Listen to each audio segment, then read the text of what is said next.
സുഖമായിട്ട് അവിടെ കിടന്നുറങ്ങുന്നു, സുഖമായി കിടന്നുറങ്ങുന്നതാണ്.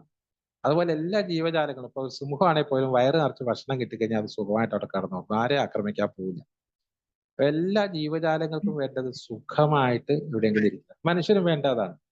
ഈ മനുഷ്യന് ഈ സുഖത്തിന് വേണ്ടി, സുഖവും സന്തോഷവും കിട്ടാൻ വേണ്ടിയിട്ടാണ് അയാള് ശ്രമിക്കുന്നത്. അങ്ങനെ ഇരിക്കുന്ന സമയത്താണ് ഈ മദ്യം അല്പം കുടിച്ചു കഴിഞ്ഞപ്പോൾ ഇയാൾക്ക് ഒരു നല്ല സുഖകരമായ ഒരവസ്ഥ ലഭിച്ചു. ആ സുഖകരമായ അവസ്ഥ ലഭിച്ചത് കൊണ്ടാണ് പിന്നെയും ഈ സുഖകരമായ അവസ്ഥ ലഭിക്കാൻ വേണ്ടി പിന്നീട് മദ്യപിക്കേണ്ടി വന്നത്. അപ്പൊ സ്വാഭാവികമായിട്ടും ഈ പ്രതിബന്ധങ്ങളിൽ നിന്നൊക്കെ മാറി നിൽക്കാനും, പേരൻസിന്റെ ഒക്കെ പ്രതിബന്ധങ്ങളിൽ നിന്ന് മാറി നിൽക്കാനും, അസ്വസ്ഥതകളൊക്കെ കുറയ്ക്കാനും, സുഖകരമായ അവസ്ഥയിലേക്ക് വരാനും വേണ്ടി നമ്മളെ ആദ്യകാലത്ത് മദ്യം സഹായിച്ചിട്ടുണ്ട്. പിന്നീട് അതിന്റെ നിയന്ത്രണം നമ്മുടെ കയ്യിൽ നിന്ന് വിട്ടുപോയതാണ്. അപ്പൊ ആ സുഖകരമായ ആ ഒരു അവസ്ഥയിലൂടെ നമ്മൾ ശരിക്കും സുഖകരമായി ജീവിച്ച് പോവേണ്ട ഒരു റൂട്ട് ഉണ്ടായിരുന്നു. ആ റൂട്ട് യഥാർത്ഥത്തില് വഴി തെറ്റിപ്പോവുക ചെയ്തു. പോവേണ്ട റൂട്ടിലല്ല നമ്മൾ യാത്ര ചെയ്യുന്നത്.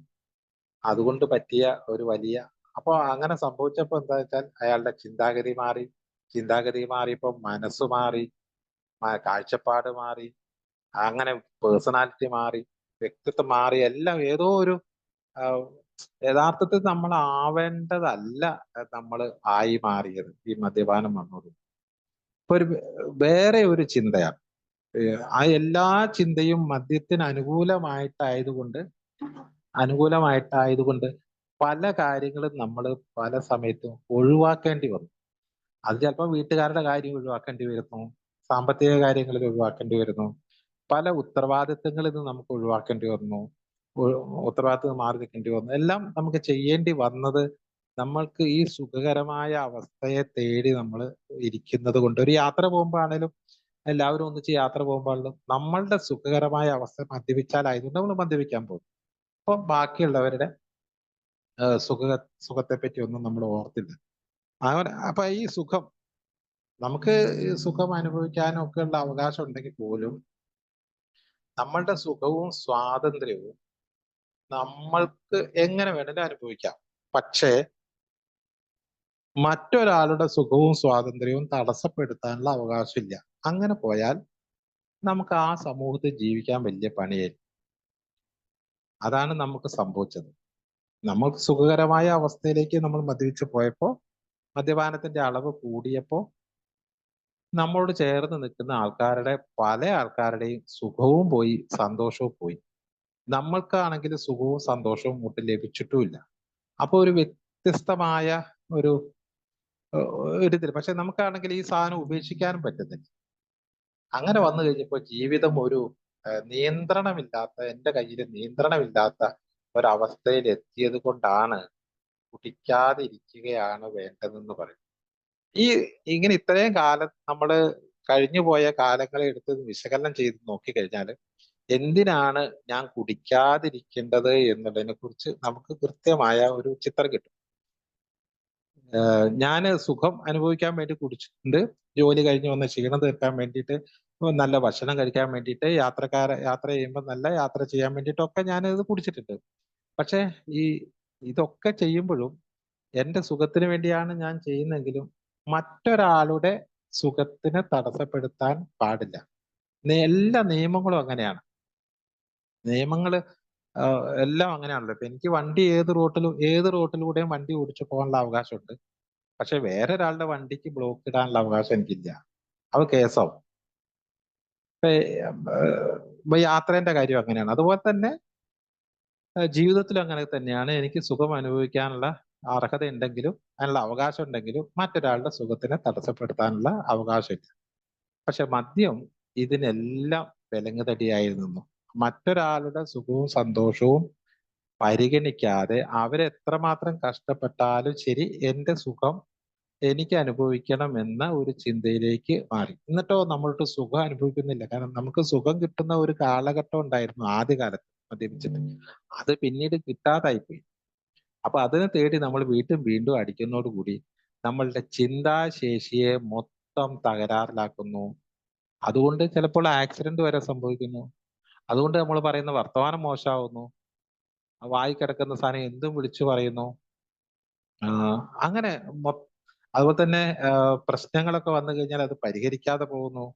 സമയത്തെ മൈൻഡ് ചെയ്യുന്നില്ല. ഏറ്റവും പ്രധാനപ്പെട്ട ഒരു സാധനമാണ് സമയം. നമുക്ക് ആകെ കുറച്ച് സമയമുള്ളൂ. ആ സമയത്തെ നമ്മൾ പരിഗണിക്കുന്നില്ല. സമ്പത്ത് ഏറ്റവും പ്രധാനപ്പെട്ടാണ്. അതെങ്ങനെ വിനിയോഗിക്കണം എന്നുള്ള യുക്തിപരമായ തീരുമാനമില്ല. പൈസ എങ്ങനെയാ കിട്ടുക, എങ്ങനെയാ പോവുക, കടമുണ്ടോ, അത് വീട്ടണ്ടേ, ഇതുങ്ങളെ കാര്യത്തെക്കുറിച്ചൊന്നും നമ്മൾ യുക്തിപരമായി ചിന്തിക്കാൻ പറ്റാതെ വന്നുകൊണ്ട് സാമ്പത്തികമായിട്ട് വല്ലാതെ തകരാറിലായി. ബന്ധങ്ങളുടെ കാര്യത്തിൽ ഭയങ്കര വിള്ളല്. കുടുംബ ബന്ധമായാലും ശരി, സാമൂഹ്യ ബന്ധമായാലും ശരി, കംപ്ലീറ്റ് തകരാറായി. ജോലി സ്ഥലത്ത് മര്യാദയ്ക്ക് ജോലി ചെയ്യാൻ പറ്റാതായി. മേലധികാരികള് ഈ കുടിച്ചു വന്ന ആൾക്കാരോട് ഭയങ്കരമായ പ്രശ്നം ഉണ്ടായി.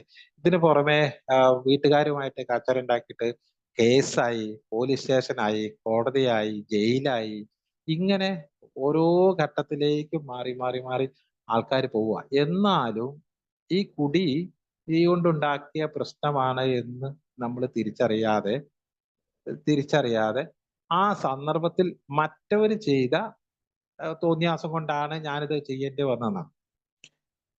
അപ്പൊ നമുക്ക് നമ്മളെ നിയന്ത്രിക്കാൻ പറ്റാതായി പോയത് നമ്മളുടെ ഈ കുടിയാണ് എന്നുള്ള വിവരം നമ്മൾ മനസ്സിലാക്കാതെ ഇതിനൊക്കെ കാരണം നമ്മൾ പുറമേയുള്ള ആൾക്കാരിൽ ചാർത്തി വെക്കുക ചെയ്യുന്നു. അപ്പൊ അങ്ങനെ വന്നപ്പോ മറ്റുള്ള ആൾക്കാർ കേസ് കൊടുക്കാൻ തുടങ്ങി, അവര് കച്ചറുണ്ടാക്കാൻ തുടങ്ങി. അങ്ങനെ വന്നപ്പോഴാണ് ഈ നമ്മളുടെ കുടിയെ കുറിച്ച് എപ്പോഴും പറയാനും തുടങ്ങി, പരാതി പറയാൻ തുടങ്ങി, നിങ്ങളുടെ കുടി ശരിയല്ലെന്ന്.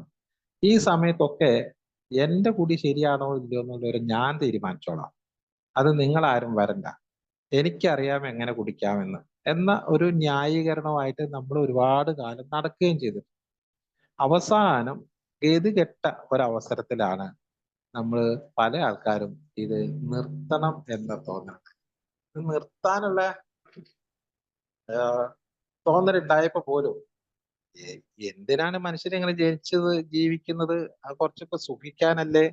അത് കുറച്ച് മദ്യപിച്ച് സുഖിച്ച് ജീവിക്കണ്ടേ? ഏതായാലും ചാവൂലേ? ഞാൻ ഏതായാലും ചാവും, ഇപ്പൊ കുറച്ച് കുടിച്ച് മരിച്ചാലെന്താ കുഴപ്പം എന്നുള്ള ഒരു കാഴ്ചപ്പാട് ഇടയ്ക്കിടയ്ക്കൊക്കെ ഇങ്ങനെ പൊങ്ങി വരും. ഇപ്പൊ ഇത്ര ത്യാഗം ചെയ്തിട്ട് ജീവിക്കേണ്ടതുണ്ടോ? അപ്പൊ എന്റെ ജീവിതം മറ്റുള്ളവർക്ക്, ഞാൻ കുടിക്കാതിരിക്കുന്നത് ഞാൻ എന്തോ ത്യാഗം ചെയ്യുന്നത് പോലെ ഒരു ഫീലിംഗ് ആണ്. അതായത് എന്റെ വീട്ടിലുള്ളവർക്ക് സുഖകരമായി താമസിക്കാൻ ഞാൻ എന്റെ സുഖം ഉപേക്ഷിക്കുകയാണ്. എന്റെ നാട്ടിലുള്ളവർക്ക് സുഖമായിട്ട് നിൽക്കാൻ വേണ്ടി ഞാൻ എന്റെ സുഖം ഉപേക്ഷിക്കുകയാണ്. ഞാൻ അധ്വാനിക്കുന്നതും പൈസ ഉണ്ടാക്കുന്നതും എനിക്ക് വേണ്ടിയാണ്, അത് ഞാൻ കുടിക്കുന്നത് എനിക്ക് വേണ്ടിയാണ്. അതുകൊണ്ട് ഞാൻ സുഖം അനുഭവിക്കുന്നതിന് ആർക്കപ്പ തടസ്സം? ഞാൻ കുടിക്കാതിരിക്കുകയാണ് എങ്കിൽ അത് ഞാൻ എനിക്ക് വേണ്ടിയല്ല, അത് മറ്റുള്ളവർക്ക് വേണ്ടിയാണ് എന്ന് നമ്മൾ ഇടയ്ക്കിടയ്ക്ക് പറഞ്ഞുകൊണ്ട് വരുന്നത്. ആർക്ക് വേണ്ടിയാ കുടിക്കാതിരിക്കുന്നത്? അപ്പൊ എനിക്ക് കുടിക്കുക വേണ്ടേ, കാരണം എനിക്ക് അത്യാവശ്യം സുഖം വേണമല്ലോ. അപ്പൊ ഈ സുഖത്തെ കുറിച്ചുള്ള കാഴ്ചപ്പാടാണ് പലപ്പോഴും നമ്മളെ കുടിയിലേക്ക് കൊണ്ടുപോയത്. ഇപ്പൊ എന്താണ് യഥാർത്ഥത്തിൽ സുഖം എന്ന് ചോദിച്ചാൽ, ഏറ്റവും നല്ല സുഖം എന്ന് പറയുന്നത് എന്റെ ചുറ്റുമുള്ളവർ സുഖകരമായി ഇരിക്കുന്ന ഒരു സന്ദർഭത്തിൽ ഇരിക്കുമ്പോഴാണ് ഞാൻ സുഖകരമായി. എന്നോടൊപ്പമുള്ള ആൾക്കാരെല്ലാവരും സുഖകരമായിരിക്കുന്നു. അത് സന്തോഷം അങ്ങനെയൊക്കെ തന്നെയാണ്. സന്തോഷം ഉണ്ടാവണമെങ്കിൽ എനിക്കല്ല സന്തോഷം ഉണ്ടാവേണ്ടത്, എന്റെ ചുറ്റുമുള്ളവർ സന്തോഷമാണെങ്കിൽ, അതായത് സന്തോഷകരമായ ഒരു അന്തരീക്ഷത്തിലാണ് നമ്മൾ ഉള്ളത് എങ്കിൽ നമുക്ക് സന്തോഷം ഉണ്ടാവും. സങ്കടകരമായ ഒരു അന്തരീക്ഷത്തിലേക്കാണ് നമ്മൾ കയറി വരുന്നത് എങ്കിൽ നമുക്ക് സങ്കടം ഉണ്ടാവും. ഒരു വീട്ടില് ഭയങ്കര മൂഡ് ഓഫ് ആയിട്ടിരിക്കുകയാണെങ്കിൽ നമ്മളവിടെ വന്നാൽ നമുക്ക് ഒരിക്കലും സന്തോഷം ഉണ്ടാവില്ല. അപ്പൊ ശരിക്കും എന്റെ സന്തോഷവും എന്റെ സുഖവും നിലനിൽക്കുന്നത് എന്റെ കൂടെയുള്ളവരുടെ സന്തോഷത്തിലാണ് എന്ന് നമ്മൾക്ക് ഒരു ഒരു ജനറൽ ഒരു സ്റ്റേറ്റ്മെന്റ് പോലും നമ്മൾ ഉണ്ടാക്കി വെച്ചിട്ട് നമ്മൾ അതങ്ങനെ വിചാരിച്ചിട്ടില്ല. എന്റെ സുഖം എന്ന് പറയുന്നത് എനിക്ക് ഒറ്റയ്ക്കുള്ള സുഖം, ഞാൻ തന്നെ തേടുന്ന സുഖമാണ്. അതുകൊണ്ടാണ് ഞാൻ ഈ മദ്യപിച്ച് സുഖം കണ്ടെത്തുന്നത്. പക്ഷെ പിന്നീട് സംഭവിച്ചത് ഈ സുഖം മറ്റുള്ള എല്ലാവർക്കും ബുദ്ധിമുട്ടായി തീരുക ചെയ്തു. അപ്പൊ അതുകൊണ്ട് ഞാൻ കുടിക്കാതിരിക്കുന്നത് മറ്റുള്ളവർക്ക് വേണ്ടിയല്ല, എനിക്ക് വേണ്ടിയാണ്. എന്റെ സുഖവും സന്തോഷവും എനിക്ക് ലഭിക്കണമെങ്കിൽ ഇപ്പോൾ ഉള്ള ഏറ്റവും നല്ല മാർഗം കുടിക്കാതിരിക്കലാണ്.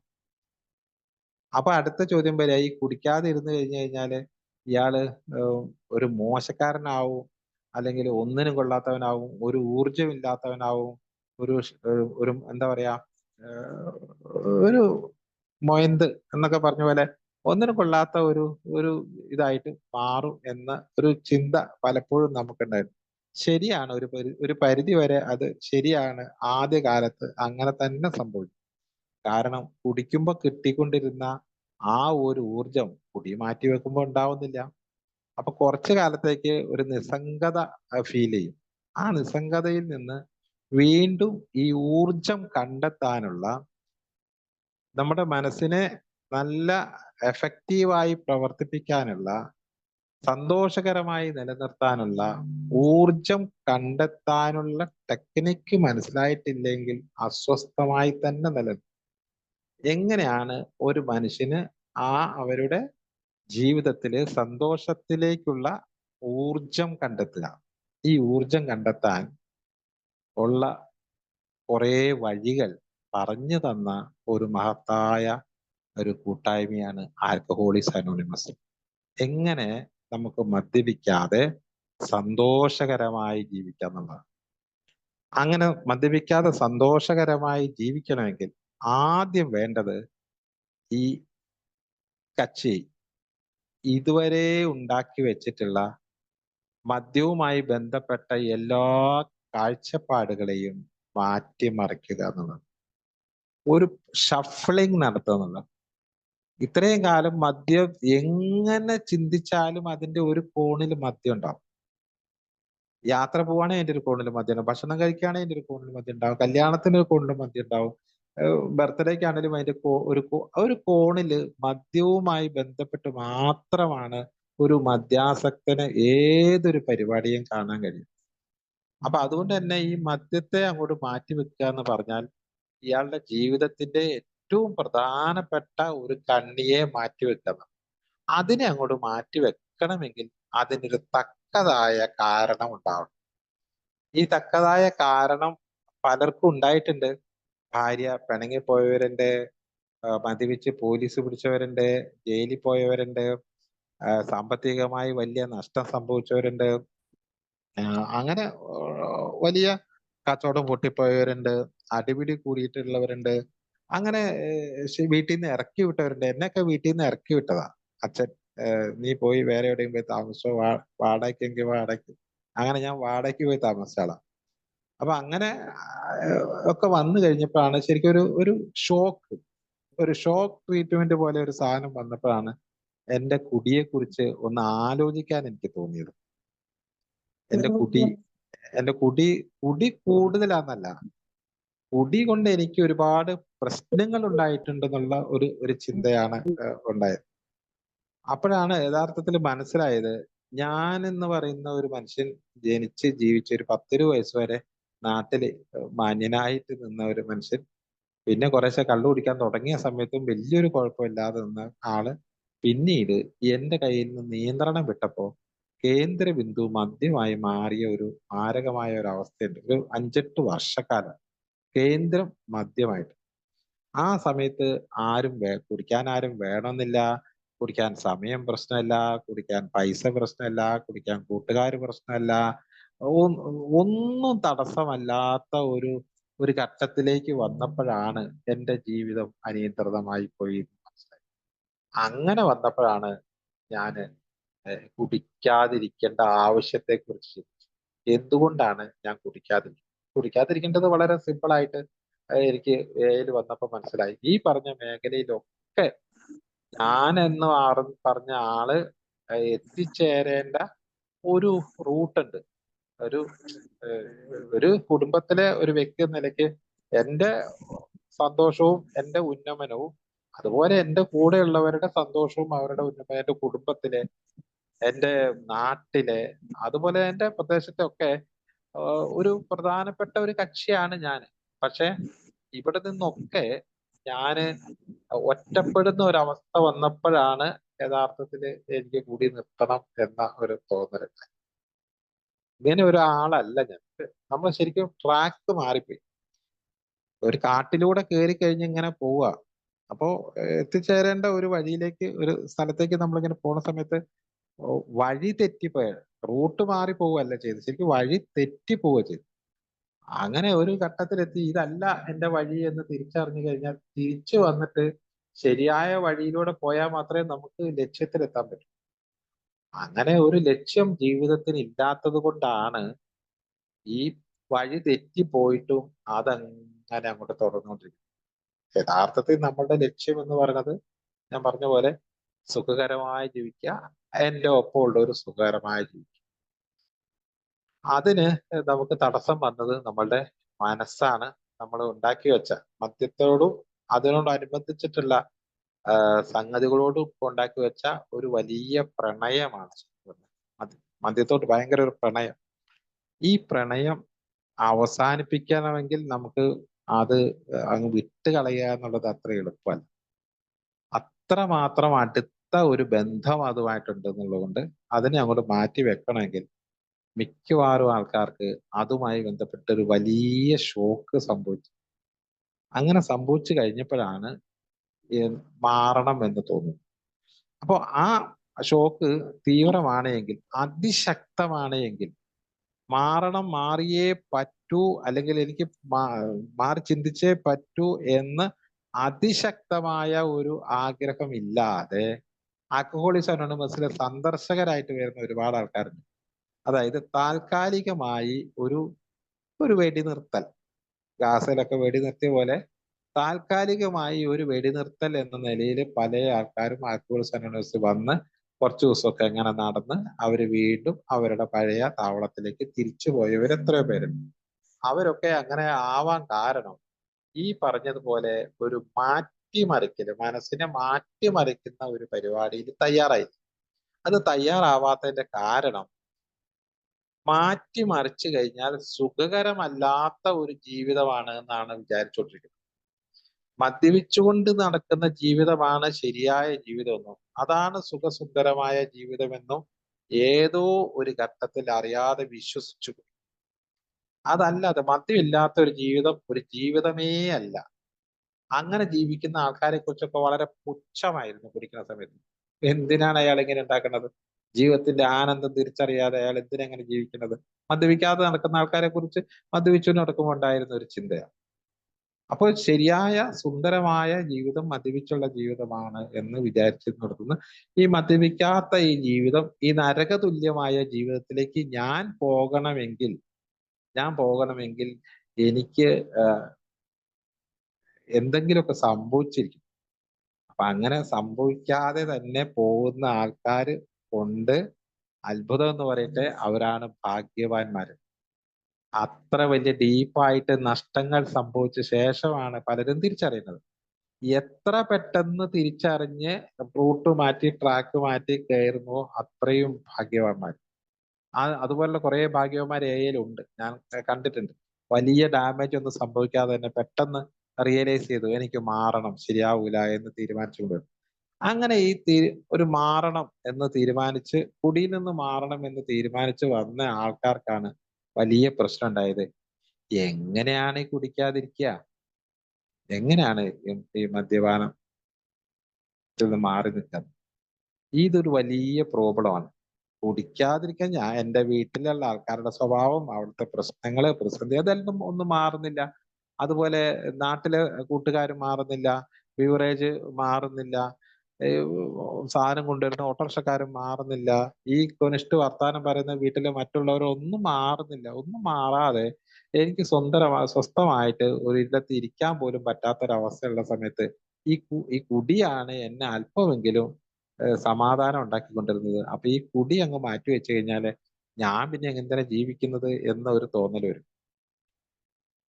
ആ കുടി അങ്ങ് മാറ്റി വെച്ച ശേഷം അതേപോലെയാണ് അയാൾ അവിടെ നിൽക്കുന്നെങ്കിൽ തീർച്ചയായിട്ടും ഒരാഴ്ച അല്ലെങ്കിൽ 2 ആഴ്ച കഴിയുമ്പോൾ അയാൾ കുടിച്ചിരിക്കും. അയാൾ ഇനി അവിടെ നിന്നിട്ട് കുടിക്കാതിരിക്കണമെങ്കിൽ ആ കുടിയനായിട്ടുള്ള അയാളുടെ മനസ്സിനെ കംപ്ലീറ്റ്ലി ഒരു ചേഞ്ച് ഓവർ നടത്തിയിട്ടില്ല എങ്കിൽ അയാൾ പിന്നെയും കുടിച്ചു.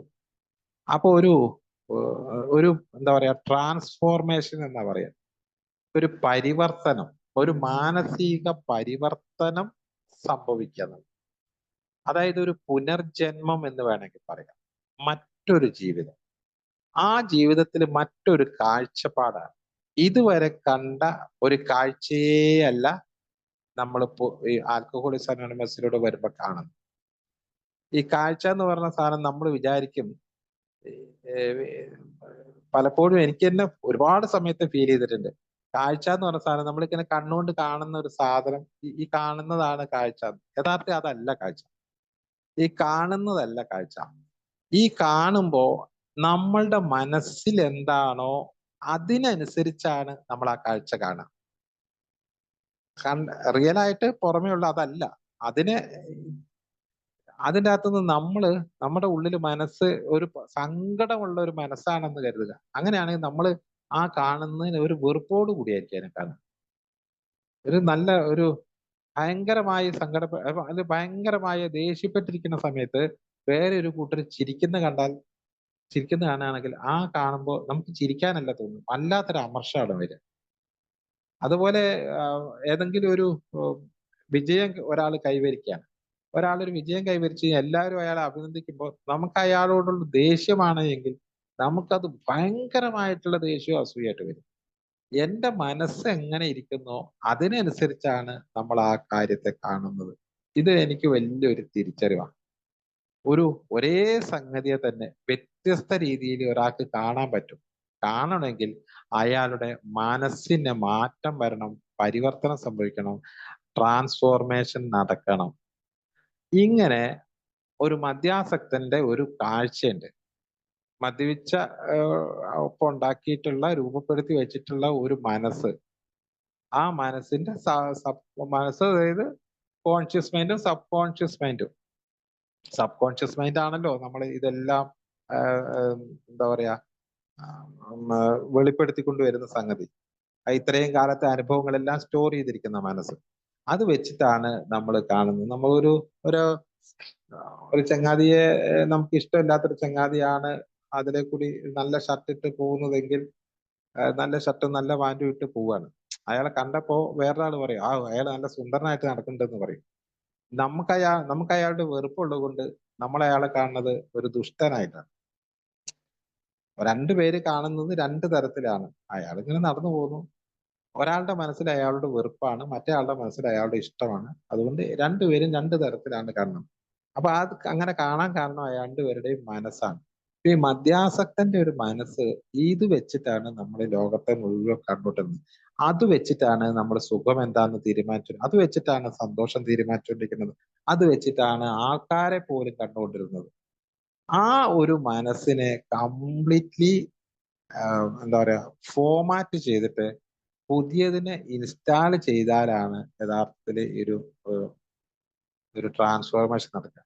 അതെങ്ങനെ സാധ്യമാകും എന്നുള്ളതാണ് അടുത്ത ചോദ്യം. എങ്ങനെയാണ് അത് സാധ്യമാവുക? വലിയ പണിയാണ്. ആ സാധ്യമാവാൻ ഉള്ള മാർഗങ്ങൾ പറഞ്ഞു തന്നിട്ടുള്ളത് ആൽക്കഹോളിക്സ് അനോണിമസിന്റെ 12 പടികളിലൂടെയാണ്. 12 സ്റ്റെപ്പ് എന്നാണ് അതിന് പറയാ. ശരിക്കും സ്റ്റെപ്പല്ല സാധനം, സ്റ്റെപ്പല്ല, 12 കാര്യങ്ങളാണ്, 12 സൊല്യൂഷൻസ് ആണ്. 12 സൊല്യൂഷൻസിൽ ഏത് സൊല്യൂഷനാണ് ആദ്യം എടുക്കുക എന്ന് ചോദിച്ചാൽ ഏതും ആദ്യം എടുക്കും. ഒന്നാമത്തെ പടി ആദ്യം ചെയ്യുക. ഈ പടി എന്നുള്ള വാക്ക് കേൾക്കുമ്പോൾ നമുക്ക് തോന്നും ഈ കോണിപ്പടി എടുക്കുകയാണെങ്കിൽ ആദ്യത്തെ പടി കയറിയാലല്ലേ രണ്ടാമത്തെ പടി കയറാൻ പറ്റുള്ളൂ, രണ്ടാമത്തെ പടി കയറിയിട്ടല്ലേ മൂന്നാമത്തെ പടി കയറാൻ പറ്റുള്ളൂ. അങ്ങനെ കയറി പോകുന്നതാണ് സ്റ്റെപ്പ് അല്ലെങ്കിൽ പടി എന്ന് പറയുന്നത്. ഇതിന്റെ പേര് ഇട്ടിരിക്കുന്നത് പടി എന്നും സ്റ്റെപ്പ് എന്നാണ്. അപ്പൊ നമ്മൾ വിചാരിക്കും അതിന് ഒന്നാമത്തെ പടി കയറിയിട്ടാണ് രണ്ടാമത്തെ പടി കയറുന്നത്. ശരിക്കും ഇത് അങ്ങനെയല്ല. നേരത്തെ ആരോ ഒന്ന് പറഞ്ഞതുപോലെ ഇത് ഒരു പ്രതലത്തിൽ വെച്ചിരിക്കുന്ന 10 എന്താ പറയാ ഒരു നിലത്ത് അല്ലെങ്കിൽ പ്രതലത്തിൽ വെച്ചിരിക്കുന്ന 10 കാര്യങ്ങളാണ്, 12 കാര്യങ്ങളാണ്. ഇതിൽ നമുക്ക് ഏത് വേണമെങ്കിലും ആദ്യം സെലക്ട് ചെയ്യാം, ഏത് വേണമെങ്കിലും ആദ്യം സെലക്ട് ചെയ്യാം. പക്ഷെ നമുക്ക് പ്രധാനപ്പെട്ട കാര്യങ്ങൾ സെലക്ട് ചെയ്യേണ്ട, ഏതാണ് പ്രധാനപ്പെട്ടതെന്ന് നോക്കി ആദ്യം ഇങ്ങനെ സെലക്ട് ചെയ്യാം. അപ്പൊ നമ്മുടെ ഒരു മനസ്സിന്റെ ഒരു മാറ്റമാണ് വേണ്ടതെങ്കിൽ, ഒരു മാനസിക പരിവർത്തനമാണ് സംഭവിക്കേണ്ടതെങ്കിൽ ആദ്യം നോക്കേണ്ടത് നമ്മളുടെ മനസ്സിൽ എന്തു മാറണം എന്നുള്ള കണ്ടെത്തൽ. എന്താണ് എൻ്റെ മനസ്സിൽ നിന്ന് മാറ്റേണ്ടത്? എന്റെ ചിന്താഗതി എന്താണ് മാറ്റേണ്ടത്, എന്റെ കാഴ്ചപ്പാടിൽ എന്താണ് മാറ്റം വരുത്തേണ്ടത് എന്നുള്ളതൊക്കെയാണ് നമ്മൾ ആദ്യം തിരിച്ചറിയുന്നത്. അതില് ഈ കാഴ്ചപ്പാട് ഞാൻ പറഞ്ഞല്ലോ, എന്ത് സംഗതിയെ കുറിച്ചും നമ്മൾ തീരുമാനം എടുക്കുന്ന സമയത്ത് അല്ലെ ആലോചിക്കുന്ന സമയത്ത് അപ്പോ ഇത്രയും കാലത്തെ എന്റെ അനുഭവങ്ങളെല്ലാം കൂടെ സ്റ്റോർ ചെയ്ത് വെച്ചിരിക്കുന്ന ഒരു ഉപബോധ മനസ്സുണ്ട്. ഈ ഉപബോധ മനസ്സാണ് നമുക്ക് ഏറ്റവും വലിയ പ്രോബ്ലം ഉണ്ടാക്കുന്നത്. ആ ഉപബോധ മനസ്സിന്റെ ഒരു പിടിവലിയുണ്ട്. ആ വലിയിൽ നമ്മൾ കുടുങ്ങി പോവുക ചെയ്യുക. ഒരു ഉദാഹരണത്തിന് നമ്മള് എന്താ പറയാ, ഏതെങ്കിലും ഒരു കാര്യം തീരുമാനം എടുക്കാന്ന് വെക്കുക, ചെറിയ തീരുമാനം മതി. ഞാൻ കഴിഞ്ഞ ആഴ്ച പറഞ്ഞിട്ടുണ്ടോന്ന് എനിക്ക് അറിയില്ല. ഏതൊക്കെയോ ഗ്രൂപ്പിൽ കയറിയിട്ടുണ്ട്. എന്നാലും എന്നോട് പറയണം, ഒരു ഷർട്ട് ഇടാൻ വേണ്ടിയിട്ട് തെരഞ്ഞെടുക്കണമെങ്കിൽ പോലും ഇപ്പോ ഉള്ള ഒരവസ്ഥയിൽ ഒരു ഷർട്ട് തെരഞ്ഞെടുത്താൽ കിട്ടാൻ മതിയല്ലോ. പക്ഷെ ആ സമയത്ത് നമ്മുടെ ഉപബോധ മനസ്സ് ഒരുപാട് സജഷൻസ് വെക്കും. അത് വേണ്ട, അത് വേണ്ട, അത് വേണ്ട, ഈ മറ്റേ ശരിയാവൂല, ഇത് ശരിയാവൂല എന്ന് പറയും. ഒരു ചായക്കട കയറിയിട്ട്, ഒരു ഹോട്ടലിൽ കയറിയിട്ട് ഊണ് വേണോ, ബിരിയാണി വേണോ, മന്തി വേണോ എന്ന് ചോദിച്ചു കഴിഞ്ഞാൽ ഊണ് ഊണ് മതി എന്ന് പറയും. ഊണ് കഴിഞ്ഞിട്ട് പൊരിച്ചത് ഏതാ വേണ്ടതെന്ന് ചോദിച്ചു കഴിഞ്ഞാൽ അവിടെ ഇരുന്നിട്ട് ഇങ്ങനെ കുറെ നേരം ആലോചിക്കും. അപ്പൊ ഈ ഉപബോധ മനസ്സിൽ നിന്ന് ഇങ്ങനെ പറയും, അയല വാങ്ങണ്ട, കൂന്തൽ പറ്റില്ല, അയക്കോറയ്ക്ക് ഭയങ്കര വിലയായിരിക്കും, പിന്നെ ചെമ്മിയാ അത് ശരിയാവില്ല. ഭയങ്കരമായിട്ട് ഈ ബോധ മനസ്സിൽ ഇങ്ങനെ പറഞ്ഞിട്ടുണ്ട്. അതിന്റെ ഒരു സെലക്ഷൻ എടുക്കണത് എന്തോ ഒരു പണിയാന്നറിയും. അത് നമുക്ക് ഓൾറെഡി നേരത്തെ ഇതിനെക്കുറിച്ച് എല്ലാം അറിയാവുന്നത് കൊണ്ടുള്ള ഒരു പ്രശ്നമാണ് ഇവിടെ ഭയങ്കര ഡിസ്കഷൻ നടക്കുന്നത്. ഇതൊക്കെ നമുക്ക് അറിയാലോ. അപ്പൊ നമ്മളുടെ അറിവ് നമ്മളെ പലപ്പോഴും ബുദ്ധിമുട്ടാക്കുന്നുണ്ട്. യഥാർത്ഥത്തില് ഇപ്പോ നമുക്ക് ബോധമുണ്ട്, ചിന്തിക്കാനുള്ള കഴിവുണ്ട്. അപ്പൊ ശരിക്കും വേണ്ടത് ഇപ്പോൾ നമ്മൾ ചിന്തിച്ചൊരു തീരുമാനം എടുത്താൽ മതി. അതിന് പകരം നമ്മുടെ ഉള്ളിൽ നിന്ന് വരുന്ന ഈ നിർദ്ദേശങ്ങളെല്ലാം കേട്ട് അത് നമ്മളുടെ തീരുമാനത്തെ അത് മുഴുവൻ സ്വാധീനിച്ച് അവസാനം എനിക്ക് പൊരിച്ചത് വേണ്ട എന്ന് പറയുന്ന ഒരു അവസ്ഥയിലേക്ക് നമ്മൾ തീരുമാനം എടുക്കുക. നമ്മൾക്കാണെങ്കിലും ഒരു പൊരിച്ചത് കൂട്ടി കഴിക്കണം എന്ന് ആഗ്രഹമുണ്ട്. പക്ഷെ അത് ശരിയാവില്ല, ഇത് ശരിയാവില്ല എന്ന് ഇങ്ങനെ ഈ ഉള്ളിൽ നിന്ന് ഇങ്ങനെ പറഞ്ഞു. ഇപ്പൊ ആര്യ എന്നോട് എന്തോ ഒരു കൊനിഷ്ഠ വർത്തമാനം പറഞ്ഞു. ഈ കൊനിഷ്ഠ വർത്താനം പറഞ്ഞപ്പോ ഉള്ളിൽ നിന്ന് കുറേ സംഗതി ഇങ്ങനെ വന്നു. അവള് പണ്ടേ ഇങ്ങനെ പറഞ്ഞിട്ടുണ്ട്, നേരത്തെ ഇതൊന്നും ആദ്യമല്ല, പണ്ട് അങ്ങനെ സംഭവിച്ചപ്പോ ഇങ്ങനെ പറഞ്ഞിട്ട് അന്ന് അങ്ങനെ സംഭവിച്ചു എന്ന് പറഞ്ഞ് ഈ ഉപബോധ മനസ്സിൽ നിന്ന് കുറേ സംഗതികളും കൂടെ വരും. ഇതെല്ലാം വന്നതിന് ശേഷമാണ് നമ്മൾ ചിലപ്പോ ഈ പറഞ്ഞ സിറ്റുവേഷനിൽ ഒരു മറുപടി പറയും. ആ മറുപടി ചിലപ്പോൾ സ്ട്രോങ് ആയ അല്ലെങ്കിൽ മോശമായ ഒരു മറുപടി ആയിരിക്കും. അപ്പോ അവര് ചോദിക്കും, അല്ല നിങ്ങൾ എന്തേ കിടന്ന് ചൂടാവുന്നേ, ഞാനിപ്പോ എന്താ പറഞ്ഞോ? ഒന്നും പറഞ്ഞില്ല. അപ്പത്തേക്കും പിന്നെ നീ എന്താ പറഞ്ഞത്, നേരത്തെ എന്തൊക്കെയാ പറഞ്ഞതെന്ന് എനിക്ക് അറിയാന്ന് പറഞ്ഞിട്ട് ഈ പറഞ്ഞ പണ്ടത്തെ കാര്യങ്ങളെല്ലാം കൂടെ എടുത്ത് നമ്മൾ പറയുക ചെയ്യും. അപ്പൊ യഥാർത്ഥത്തില് ഒരു സിറ്റുവേഷനിൽ ഏത് വാക്ക് പറയണം, എന്ത് തീരുമാനം എടുക്കണം, എന്ത് ചെയ്യണം എന്നുള്ള കാര്യത്തിനൊക്കെ ഇപ്പൊ നമുക്ക് ബോധമുണ്ട്, വിവരമുണ്ട്, ബുദ്ധിയുണ്ട്, കഴിവുണ്ട്, എല്ലാം ഉണ്ട്. അപ്പൊ ശരിക്കും നമുക്ക് അതിനനുസരിച്ച് വേണ്ടേ നീങ്ങാൻ. ഇപ്പൊ ഉള്ള ബോധ മനസ്സിനനുസരിച്ച് വേണ്ട നീങ്ങാൻ. അതിന് പകരം നമ്മളെ ആരോ നയിക്കുന്നു, ആരോ നയിക്കുന്നു. ആ നയിക്കുന്ന ഒരു സംഗതി വന്നത് നമ്മുടെ ഉള്ളിൽ നിന്ന് തന്നെയാണ്. നമുക്ക് ഉള്ളിൽ നിന്ന് കുറേ തെറ്റായ നിർദ്ദേശങ്ങള് നമ്മളുടെ ഉള്ളിൽ നിന്ന് തന്നെ നമുക്ക് തരാം. അങ്ങനെ നമ്മൾ ചെയ്യുന്ന കാര്യം നമ്മൾ അറിയാതെ തന്നെ നമ്മൾക്ക് മോശപ്പെട്ടതായിട്ടാണ് വരുന്നത്. ഇപ്പൊ ഒരു കൈക്കൂലി വാങ്ങുക എന്നുള്ള സംഗതിയാണ് തന്നെ ഇരിക്കട്ടെ. അപ്പൊ കൈക്കൂലി വാങ്ങാനാണ് ഒരാള് പൈസ കൊണ്ട് തരികയാണ്. അപ്പോ കൈക്കൂലി വാങ്ങാനുള്ള ഉദ്യോഗസ്ഥനാണെങ്കിൽ അപ്പോ ആണ് ഉള്ളിൽ നിന്ന് പറഞ്ഞ കുറച്ച് വാങ്ങിക്കോളൂ, എല്ലാവരും കൈക്കൂലി വാങ്ങുന്നില്ല, വാങ്ങിക്കൊണ്ട് എന്തോ കുഴപ്പമെന്താ, ഏതായാലും വലിയ പണിയെടുക്കല്ലേ എന്നൊക്കെ പറഞ്ഞ് ഉള്ളിൽ നിന്ന് കുറച്ച് വാങ്ങിക്കോ വാങ്ങിക്കോ വാങ്ങിക്കോ എന്നാണ് പറയണതെങ്കിൽ കൈക്കൂലി വാങ്ങാൻ പാടില്ല, ശരിയല്ല, അങ്ങനത്തെ കാര്യങ്ങളൊന്നും ചെയ്യാൻ പാടില്ല ഉദ്യോഗസ്ഥൻ, ഇത് നമുക്ക് ബോധമുണ്ട്. ഈ ബോധമുണ്ട് എങ്കിൽ പോലും നമ്മുടെ ഉള്ളിൽ നിന്ന് ഇങ്ങനെ പറയാണ്, ഇന്നും പോയി നേരം രണ്ടെണ്ണം അടിക്കാലോ, ഫ്രീ ആയിട്ട് കിട്ടണല്ലോ, അത് തരുന്നല്ലേ, തരുന്നത് വാങ്ങിയപ്പോ എന്താ കുഴപ്പം എന്നിങ്ങനെ ഉള്ളിൽ നിന്ന് വരുന്നു. അപ്പോഴും നമ്മുടെ ബോധ മനസ്സ് പറയും, കൈക്കൂലി വാങ്ങണത് ശരിയല്ല, അത് ശരിയല്ല, ജോലിക്ക് ശമ്പളം ഏതായാലും കിട്ടണ്ടല്ലോ എന്നൊക്കെ ബോധ മനസ്സ് പറയുമ്പോൾ ഈ ബോധ മനസ്സിന്റെ തീരുമാനത്തെ ഈ പറയുന്ന ഉപബോധ മനസ്സ് അറ്റാക്ക് ചെയ്തിട്ട് നമ്മൾ ആ സാധനം കൊണ്ട് വാങ്ങും. ഇതേപോലെയാണ് കുടിക്കാനുള്ള തീരുമാനവും. കുടിക്കാനുള്ള തീരുമാനം ഒരു കുപ്പി കാണുകയാണ്, കുടിക്കാനുള്ള സന്ദർഭം റെഡിയാണ്, ആൾക്കാരൊക്കെ കൂടിയിരിക്കുന്നു, കുടിക്കാൻ വിളിക്കുന്നു. കുടിക്കാൻ വിളിക്കുമ്പോഴേക്കും നമ്മുടെ ബോധ മനസ്സ് പറയും, നീ കുടിക്കണ്ട, നീ കുടിച്ചാൽ ശരിയാവൂല എന്നൊക്കെ പറയുമ്പോ ഉള്ളിൽ നിന്ന് പറയും, എടാ ഒരെണ്ണം കുടിച്ചാൽ മതി, ഒരെണ്ണം അടിച്ചാൽ മതി, ആദ്യം അടിക്കാൻ നിൽക്കണ്ടെന്നേ, നല്ല സാധനല്ലേ, അവരെന്ത് വിചാരിക്കും, മോശമല്ലേ, നീ വലിയ കുടി നിർത്തി വലിയ ആളാവെന്ന് വിചാരിക്കും, അതുകൊണ്ട് നീ ഒരെണ്ണം അടിച്ചാൽ മതി, ഒരെണ്ണം അടിച്ചാൽ മതി എന്ന് ഈ ഉള്ളിൽ നിന്ന് ഇങ്ങനെ പറയും.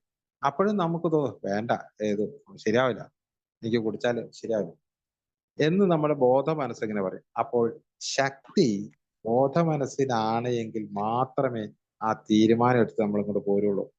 ബോധ മനസ്സിന് ശക്തി കുറവാണെങ്കിൽ തീർച്ചയായിട്ടും ഈ ഉപബോധ മനസ്സ് ഉള്ളിൽ നിന്ന് നമ്മളോട് മന്ത്രിക്കുന്ന കാര്യത്തിന്റെ തീരുമാനം എടുത്ത് നമ്മൾ കുടിച്ചു പോരും. അതോടുകൂടി നമ്മൾ നിരാശനാവും. വേണ്ടിയിരുന്നില്ല, വേണ്ടിയിരുന്നില്ല, മോശമായിപ്പോയി. ഇപ്പൊ ഒരു കുറ്റബോധവും വിഷമവും ഒക്കെ വരാൻ തുടങ്ങും. കാരണം എന്റെ ബോധ മനസ്സിൽ എനിക്ക് വേണ്ടാന്ന് ഞാൻ തീരുമാനിച്ചാണ്. പക്ഷെ പിന്നെ ആരാണ് ഇത് വേണമെന്ന് തീരുമാനിച്ചത്? എന്റെ ഉള്ളിൽ നിന്ന് ഇങ്ങനെ പറയുകയാണ്. ഞാൻ ഇങ്ങനെ ഒരെണ്ണം കുടിച്ചാൽ കുഴപ്പമില്ല, പണ്ടത്തെ പോലെ ഒന്നും ആവേണ്ട കാര്യമില്ല, നല്ല ബ്രാൻഡല്ലേ, നല്ല നല്ല ബ്രാൻഡാ, വില കൂടിയ ബ്രാൻഡാ, 10,000 രൂപ വിലയുള്ള സാധനമാണ്, അത് ഒരെണ്ണം ഇതുവരെ കുടിച്ചിട്ടില്ലല്ലോ നീ അത് എന്ന് ഉള്ളിൽ നിന്ന് ഇങ്ങനെ പറയുമ്പോ മനസ്സ് മന്ത്രിക്കുമ്പോ ആ മന്ത്രത്തിന് അനുകൂലമായി നമ്മൾ തീരുമാനം എടുക്കും. എന്നാൽ നമ്മൾ ബോധ മനസ്സിൽ നമുക്ക് നല്ല ബോധമുണ്ട്, ശരിയാവൂല. ബോധ മനസ്സിന്റെ തീരുമാനത്തിന് ശക്തി ഇല്ലാതെ വരുമ്പോ ഈ ഉബോധ മനസ്സിന്റെ തീരുമാനത്തിന് നമ്മൾ വഴങ്ങി കൊടുക്കുന്ന ഒരവസ്ഥയാണുള്ളത്. ആ ഒരവസ്ഥയെ മറികടക്കാൻ ചെയ്യേണ്ട ഒരു പണി, അതാണ് ആദ്യം ചെയ്യേണ്ട ഒരു പണി. അതിന് ഈ ഉബോധ മനസ്സിൽ നിന്ന് നമുക്ക് തരുന്ന തെറ്റായ സന്ദേശങ്ങളുടെ ഒരു പട്ടിക തന്നെ നമുക്ക് തയ്യാറാക്കാം. ഏതൊക്കെ തരത്തില് എങ്ങനെയൊക്കെ വരും. അതാണ് എന്റെ സ്വഭാവ ദൂഷ്യങ്ങൾ എന്ന് പറയുന്നത്. എനിക്ക് തന്നെ പാരയായിട്ടുള്ള എന്റെ ഉള്ളില് ഞാൻ തന്നെ സേവ് ചെയ്ത് വെച്ചിരിക്കുന്ന ചില ചിന്തകളാണ് എന്റെ സ്വഭാവം. അതാണ് ശരിക്കും അതിസൂക്ഷ്മമായും ഭയം കൂടാതെയും നമ്മുടെ ധാർമ്മിക നിലവാരം എന്ന് പറഞ്ഞാൽ ധർമ്മമാണ്. ധർമ്മപരമായ തീരുമാനം. ധർമ്മം എന്ന് പറഞ്ഞാൽ എന്താണ്, ഈശ്വരന്റെ ധർമ്മമാണ്. ഈശ്വരന്റെ വഴിയാണ് യഥാർത്ഥ ധർമ്മം. ധർമ്മം, നീതി, ന്യായം, സത്യം, ഇതാണ് ശരിക്കും ധാർമ്മികമായ വഴി. സത്യത്തിനും നീതിക്കും ന്യായത്തിനും ഒക്കെ അനുകൂലമായിട്ടുള്ള ഒരു വഴിയാണ് ശരിക്കും നമ്മൾ തിരഞ്ഞെടുക്കേണ്ടത്. എന്നാൽ അതിന് വിരുദ്ധമായിട്ട് നമ്മളുടെ ഉള്ളിൽ നിന്ന് എന്തെങ്കിലും നിർദ്ദേശം വരുന്നുണ്ടെങ്കിൽ അത് അധാർമികമാണ്, അന്യായമാണ്, അക്രമമാണ്, തെറ്റാണ്. അതിനെയാണ് തെറ്റെന്ന് പറയുന്നത്. ആ തെറ്റുകളെയും അന്യായത്തെയും അനീതിയെയും അക്രമത്തെയും ഒക്കെ ഒരു ശരി എന്ന നിലയിൽ നമ്മൾ കുറെ കാലം കൊണ്ടു നടന്നു. കാരണം അങ്ങനെയൊന്നും കാണിച്ചു വെച്ചിട്ട് ഇവിടെ കുഴപ്പമൊന്നുമില്ല. എല്ലാവരും അങ്ങനെയല്ലേ കാണിക്കുന്നേ, എല്ലാവരും അങ്ങനെ ചിന്തിക്കുന്നേ. ഒരുപാട് അപ്പോ അവിടെ ദേഷ്യം പിടിക്കുന്നത് എല്ലാത്തരം ആൾക്കാർ ദേഷ്യം പിടിക്കുന്നു. അഹങ്കാരം, എത്രയോ പേര് അഹങ്കാരം കാണിക്കുന്നു. എല്ലാവരും അഹങ്കാരികളല്ലേ. അസൂയ, എല്ലാവർക്കും അസൂയല്ലേ. സ്വാർത്ഥത, എല്ലാവർക്കും സ്വാർത്ഥതയില്ലേ. ടെൻഷൻ, അതെല്ലാവർക്കും ടെൻഷൻ ഇല്ലേ. അപ്പൊ ഉത്കണ്ഠ, അതെല്ലാവർക്കും ഇല്ലേ. അങ്ങനെ ഓരോ സാധനം എടുത്തു നോക്കുമ്പോ അത് എനിക്ക് എന്റെ ഉള്ളിലുള്ള അലസത, ഈ സമയക്രമം ഇല്ലായ്മ, എപ്പോഴെങ്കിലും ചെയ്യാം, ഒരു കാര്യം പറഞ്ഞാൽ അതിന് ഉത്തരവാദിത്വമില്ലായ്മ, സത്യസന്ധതയില്ലായ്മ, ഇങ്ങനെയുള്ള കുറെ സംഗതികളെ ഒക്കെ ഒരു ന്യായീകരിച്ചുകൊണ്ട് അതിന് നമ്മൾ ഈ ബോധ മനസ്സിൽ സ്റ്റോക്ക് ചെയ്ത് വെച്ചിട്ടുണ്ട്. അപ്പൊ അതുകൊണ്ട് ഓരോ സന്ദർഭം വരുമ്പോഴും നമ്മൾ ഈ സ്റ്റോക്ക് ചെയ്ത് വെച്ചിട്ടുള്ള ആ സാധനം വെച്ചിട്ടാണ് നമ്മൾ ആ കാര്യം ചെയ്യുക. അതൊക്കെയാണ് യഥാർത്ഥത്തിൽ ഈ ധാർമ്മിക നിലവാരം എന്ന് പറഞ്ഞ് വിലയിരുത്തേണ്ടത്. ചില ആൾക്കാർ ഈ ധാർമ്മിക നിലവാരം വിലയിരുത്താന്ന് പറഞ്ഞിട്ട് ചെയ്യുന്ന കാര്യം എന്താന്ന് വെച്ചാല് അയാൾ കള്ളു കുടിച്ചതിന് ശേഷം ആരോടെങ്കിലും കച്ചറ ഉണ്ടാക്കുകയോ അടിപിടി ഉണ്ടാക്കുകയോ ചെയ്ത കാര്യങ്ങൾ മാത്രമാണ് അയാളുടെ ജീവിതത്തിൽ സ്വഭാവ ദൂഷ്യമായിട്ട് അയാൾ ലിസ്റ്റ് ചെയ്തിട്ടുള്ളത്. ആരോടെങ്കിലൊക്കെ അടിപിടി ഉണ്ടാക്കുകയോ കച്ചറ ഉണ്ടാക്കുകയോ മോശം വർത്താനം പറയുകയോ ചെയ്ത കാര്യം മാത്രമാണ്. യഥാർത്ഥത്തിൽ അതല്ല ധാർമ്മിക നിലവാരം എന്ന് പറയുന്നത്. ധാർമ്മിക നിലവാരം അയാളുടെ മനസ്സിൽ ഏഹ് ഈ പറഞ്ഞ സത്യം, നീതി, സ്നേഹം, അഹിംസ അല്ല തുടങ്ങിയിട്ടുള്ള ന്യായം എന്ന് പറയുന്ന ആ പാതയിൽ നിന്ന് വിരുദ്ധമായിട്ട് എന്റെ ഉള്ളിൽ നിന്ന് എന്നെ മന്ത്രിക്കുന്നുണ്ടെങ്കിൽ അതൊക്കെ ആ, ധാർമ്മിക വിലയിരുത്തൽ വരേണ്ട കാര്യമാണ്. ഈ തരത്തിലുള്ള ഈ ചിന്ത വരുമ്പോഴാണ് നമ്മൾ ഈ പറയുന്ന അന്യായം പ്രവർത്തിക്കുന്നത്, അനീതി പ്രവർത്തിക്കുന്ന, അക്രമം പ്രവർത്തിക്കുന്നതൊക്കെ ഈ ചിന്ത വരുന്നതുകൊണ്ടാണ്. അപ്പൊ നമ്മളുടെ പ്രവർത്തനം സുഗമമാക്കി നല്ലപോലെ നടത്തണമെങ്കിൽ നമുക്ക് അതിന്റെ പിന്നിലുള്ള ചിന്തയെയാണ് നമ്മൾ നിയന്ത്രിക്കേണ്ടത്. ആ ചിന്തയെ നിയന്ത്രിക്കണമെങ്കിൽ എൻ്റെ ഉള്ളിൽ ഏതെല്ലാം തരം അത്തരം ചിന്തകളൊക്കെ നെഗറ്റീവ് ചിന്തകൾ എന്ന് വേണമെങ്കിൽ പറയാം. എന്തെല്ലാം നെഗറ്റീവ് ചിന്തകളാണ് എൻ്റെ ഉള്ളിൽ വരുന്നത്. ഇപ്പൊ ഒരു ഉത്തരവാദിത്വം ഏറ്റെടുത്തിട്ട് അത് ചെയ്യുക, അല്ലെങ്കിൽ ഒരു പൈസ കടം വാങ്ങിയിട്ട് അത് കൊടുക്കുക. കൊടുക്കണല്ലോ. അപ്പൊ പൈസ കടം വാങ്ങി നമ്മൾ 10-ാം തീയതി അല്ലെങ്കിൽ 30-ാം തീയതി തരാന്ന് പറഞ്ഞു. 30-ാം തീയതി കൊടുക്കണല്ലോ. അതല്ലേ ന്യായം, അതാ നീതി. പക്ഷെ നമ്മള് മുമ്പത്തെ ഒരു ശീലം വെച്ചിട്ട് 30-ാം തീയതി കൊടുത്തില്ല, ഇപ്പൊ എന്താ കുഴപ്പം? 1-ാം തീയതി വിളിച്ചു പറയാം അത് പൈസ ആയിട്ടില്ല എന്ന് പറയാം. 2-ാം തീയതി ഇല്ല, അത് സമയത്ത് കൊടുക്കൂല. ആ കൊടുക്കാത്തതിനൊക്കെ ന്യായീകരണമായിട്ട് നമ്മൾ ഉപബോധ മനസ്സിൽ നമ്മൾ സ്റ്റോർ ചെയ്ത് വെച്ചിട്ടുണ്ട്. അതായത് പൈസ വാങ്ങി കഴിഞ്ഞാൽ ഇപ്പൊ എപ്പോഴും കൃത്യം കൊടുത്തോളുന്നില്ലല്ലോ. എന്നാൽ അതിന്റെ നീതി എന്താണ്? നീതി കൃത്യസമയത്ത് 30-ാം തീയതി കൊടുക്കാന്ന് പറഞ്ഞാൽ 30-ാം തീയതി അല്ലെങ്കിൽ 29-ാം തീയതി എങ്കിലും കൊണ്ട് കൊടുക്കുക എന്നുള്ളതാണ് അതിന്റെ ന്യായം. ഈ ന്യായത്തിന് വിരുദ്ധമായിട്ടാണ് നമ്മുടെ മനസ്സിലുണ്ടാക്കി വെച്ചിരിക്കുന്നത്. പൈസ ഇപ്പോ അവന് പൈസ ഇല്ലാഞ്ഞിട്ടാ, അവന് ഇഷ്ടംപോലെ പൈസ ഉണ്ട്. അതിപ്പോ ഈ പൈസ എന്റെ കയ്യിൽ നിന്നുള്ള പൈസ കിട്ടിയിട്ട് വേണോ അവന് ഇപ്പൊ കഴിയാൻ? അത് കുറച്ചു ദിവസം അവിടെ നിൽക്കട്ടെ എന്ന് പറഞ്ഞ് നമ്മളുടെ സ്റ്റോർ ചെയ്ത് വെച്ച് അതൊരു അന്യായമാണ്. ശരിക്കും ഈ പറഞ്ഞ അതൊരു ചെറിയൊരു എക്സാമ്പിളാ പറഞ്ഞത്. അത് പ്രത്യക്ഷത്തിൽ വലിയൊരു കുഴപ്പമില്ല എന്ന് തോന്നുകയാണെങ്കിലും അത് എൻ്റെ ഒരു സ്വഭാവ ദൂഷ്യമാണ്. അത് ധാർമ്മികമായി വിലയിരുത്തുമ്പോൾ വരേണ്ട ഒരു സാധനമാണ്. എനിക്ക് കൃത്യമായി ഈ ഇടപാട് തീർക്കാൻ കഴിയുന്നില്ല. ഇനി അഥവാ ഇടപാട് അന്ന് പൈസ കൊടുക്കാനില്ല എങ്കിൽ തീർച്ചയായിട്ടും അയാളുടെ വീട്ടിൽ ചെന്ന് അയാളോട് കാര്യം പറഞ്ഞ് ബോധ്യപ്പെട്ട് പെടുത്തി എനിക്ക് ഒരാഴ്ച കൂടി സമയം തരണം, ഇന്ന് നിങ്ങൾക്ക് തരേണ്ടതാണ്, എനിക്ക് തരാൻ പറ്റിയിട്ടില്ല, ക്ഷമിക്കണം എന്നൊക്കെ പറഞ്ഞിട്ട് അയാളോട് അവധി വാങ്ങി എടുക്കുകയാണെങ്കിൽ അത് ധാർമ്മികമാണ്. അതിന് പകരം അത് മുങ്ങി നടക്കുക എന്ന് പറയുന്നത് അധാർമികമാണ്. അപ്പൊ ഒരു എക്സാമ്പിളാ പറഞ്ഞത്. അപ്പൊ അത്തരത്തില് നമ്മളുടെ ചിന്തകളിൽ നമ്മൾ ഉണ്ടാക്കി വെച്ച കുറെ അധാർമികമായ കാര്യങ്ങൾ, ഈ അധാർമികതയെല്ലാം അന്യായമെല്ലാം നമ്മുടെ ഉള്ളിൽ കിടക്കുകയാണ് എങ്കിൽ അതെല്ലാം നെഗറ്റീവ് തോട്ട്സ് ആണ്. ഈ നെഗറ്റീവ് ചിന്ത വരുന്ന സമയത്ത് എന്താണ് സംഭവിക്കുക എന്ന് ചോദിച്ചാൽ നമ്മളുടെ മനസ്സിന്റെ എനർജി താഴ്ന്നു പോകും. മനസ്സിനെ ഊർജ്ജസ്വലമാക്കി നിർത്താൻ സഹായിക്കുന്നത് മനസ്സിന്റെ ശക്തിയാണ്. മനസ്സിനൊരു ശക്തി. ആ ശക്തി മനസ്സിലുണ്ടാവുന്നത് ചില ചില ഹോർമോൺസ് ഉൽപ്പാദിപ്പിച്ചിട്ടാന്ന് അറിയാം.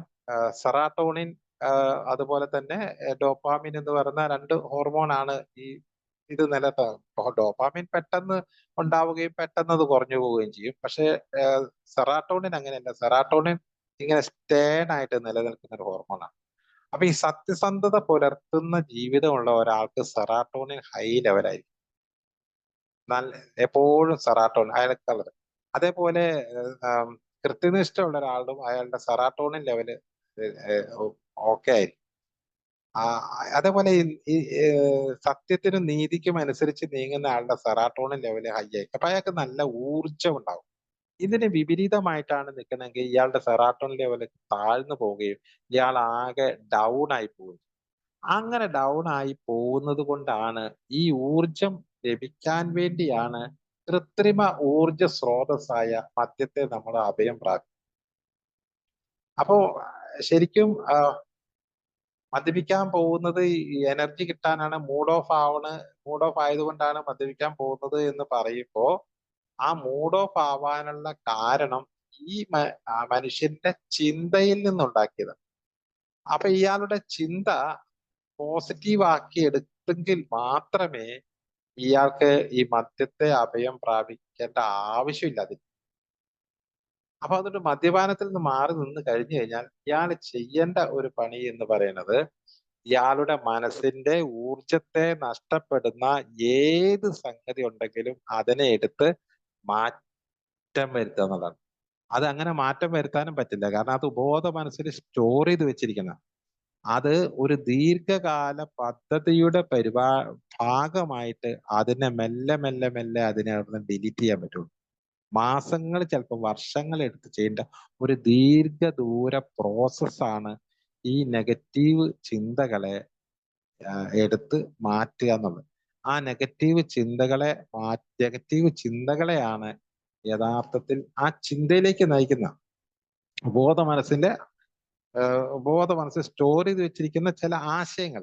ആ ആശയങ്ങളാണ് ഈ ചിന്ത ഉണ്ടാക്കുന്നത്. അപ്പൊ ആ ആശയങ്ങളെയാണ് എടുത്ത് ഡിലീറ്റ് ചെയ്യേണ്ടത്. അത് ഡിലീറ്റ് ചെയ്യണമെങ്കിൽ അതിന്റെ പ്രോസസ്സാണ് ഈ 12 പടിയുള്ളത്.